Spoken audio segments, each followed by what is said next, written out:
Sometimes innovation requires specialized tools. In this case, we're going to use Autodesk Moldflow Insight to analyze the robotic welder controller unit. We'll explore the injection molding process and ensure we're making high-quality plastic components. When preparing your 3D model in Inventor, make sure it's a single solid body. Simplify the model where appropriate by removing or suppressing non-critical small features. This will help reduce the element count and allow for faster solve times. Moldflow can import IPT files directly, so no conversion is needed. However, if native CAD files are not available, Moldflow can import files such as STEP, IGES, and SAT. Once inside of Moldflow, we'll start to look at gating locations and what areas of the part we can inject into.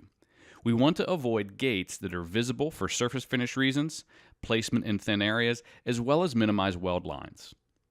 Moldflow's gate location analysis identifies pressure predictions and flow resistance throughout the part's geometry.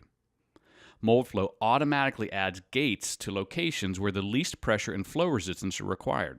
However, based on the part's requirements, this may require adjustments to modifying things like weld line locations, air traps, and warpage. We've created 4 studies to compare the optimal gate location to eliminate the weld lines on top of the frame of the controller part. We can eliminate gating locations with undesirable weld lines and air traps. More uniformly distributed pressure will help reduce the plastic part's warpage. One of our final designs on the left has 2 gates, and when compared to our single gate location design on the right, we can eliminate the weld line in the upper right hand of the controller.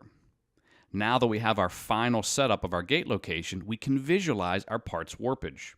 Exporting the exaggerated shape out of Moldflow can help when considering shrinkage and designing the mold. Once imported back into Inventor, the warped shape can be overlaid onto the original part to see where possible issues may arise with fit and function. Autodesk Moldflow helps improve plastic part design, injection mold design, and manufacturing processes.